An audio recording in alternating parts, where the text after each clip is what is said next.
जग फिरलं तरी भाषा मात्र ठाम होती. मराठी आहे आपला स्वाभिमान, आपली मातृभाषा आहे. सन्माननीय व्यासपीठ, वंदनीय गुरुजन वर्ग व येथे उपस्थित माझ्या प्रिय मित्रमैत्रिणींनो, सर्वांना माझा नमस्कार. सर्वप्रथम सर्वांनाच आजच्या मराठी भाषा गौरव दिनाच्या खूप खूप शुभेच्छा. आज 27 फेब्रुवारी हा दिवस आपण मराठी भाषा गौरव दिन म्हणून मोठ्या उत्साहात साजरा करतो. हा दिवस म्हणजेच आपल्या सर्वांचे लाडके कवी, लेखक, नाटककार, साहित्यकार व ज्ञानपीठ पुरस्कार विजेते विष्णू वामन शिरवाडकर उर्फ कुसुमाग्रज यांचा जन्मदिवस. कुसुमाग्रज यांनी आपल्या विलक्षण लेखन कौशल्य आणि सामर्थ्याच्या जोरावर मराठी साहित्याची निर्मिती केली. त्यांनी अनेक कथा, कादंबऱ्या, नाटक इत्यादीचे विशेष लेखन केले. त्यांचे नटसम्राट हे नाटक अजरामर आहे. तसेच विशाखा हा काव्यसंग्रह भारतीय साहित्यातील त्यांचे उत्कृष्ट कार्य व आधुनिक मराठी काव्याचे कायमचे भूषण ठरले आहे. त्यांनी मराठी ही ज्ञान भाषा होण्यासाठी घेतलेल्या परिश्रमांमुळे त्यांचा जन्मदिवस हा मराठी भाषा दिन म्हणून साजरा करण्यात येतो.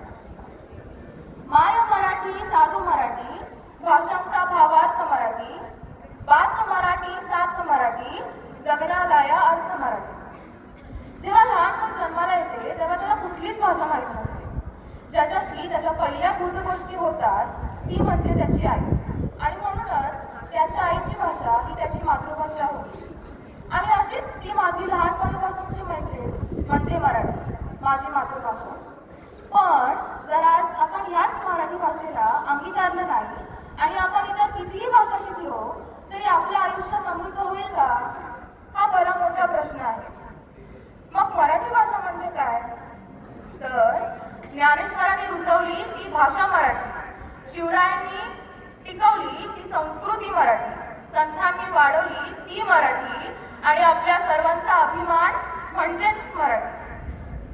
आपली मराठी भाषा ही खूप जुनी आणि वैभवशाली आहे. आजकालची 16-17 वर्षांची मुले पबजी खेळण्यात व्यस्त आहेत. पण आमच्या ज्ञानेश्वरांनी वयाच्या 16व्या वर्षी मराठीची बोलू कौतुके परी अमृताची पैज जिंकली अशी ज्ञानेश्वरी लिहिली, आणि मराठी ही समृद्ध होण्यासाठी पहिली दारे उघडली.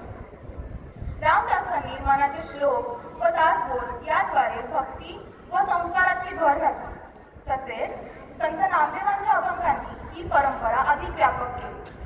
आधुनिक काळात मंगेश पाडगावकर, वसंत बापट आणि कुसुमाग्रज यासारख्या कवींनी निसर्ग सौंदर्य आणि मानवी भावनांचे पदर उलगडत मराठी साहित्याचा वारसा संपन्न केला. त्यांच्या लेखणीमुळे मराठी ललित वाङ्मयाला मिळालेला बहार आजही कायम आहे. नटली माझी मराठी लेहून अलंकार, काना अनुस्वार वेलांटी, संगे मात्रा उकार.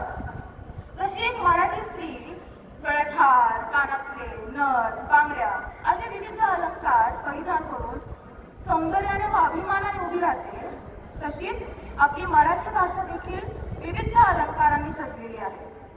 काना, मात्रा, वेलांटी, उकार हे केवळ चिन्ह नाही तर आपल्या मराठी भाषेचे अलंकार आहेत.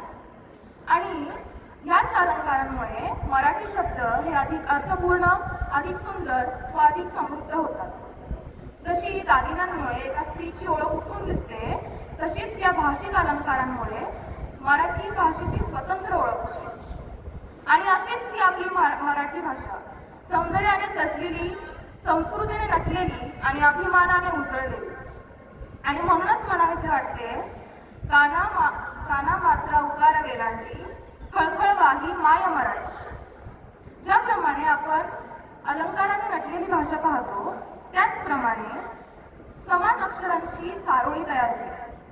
आणि अशीच एक चारोळी मी तुम्हाला आता सांगते. तुम्हाला कळतेय का बघा.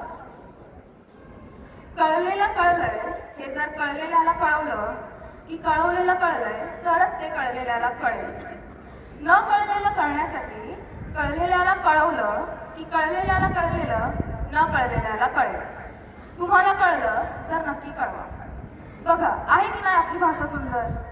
पण आज ह्याच मराठी भाषेची काय अवस्था आहे बघा ना. सोशल मीडियावर मराठी भाषेचा अभिमान गाजवणारे खूप आहेत, पण प्रत्यक्षात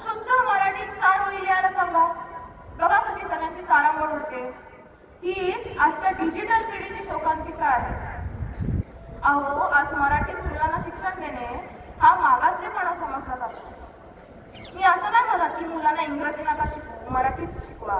पण जरी ज्ञानाचा खजिना हा इंग्रजीत असला तरी आपण आपल्या स्वभाषेत शिकून कर्तृत्वान होऊ शकतो.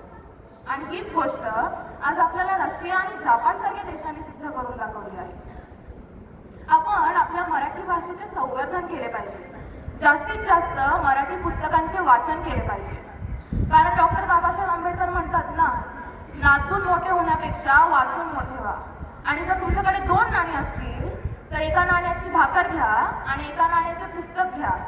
कारण भाकर तुम्हाला जगवेल आणि पुस्तक तुम्हाला कसे जगायचे ते शिकवेल.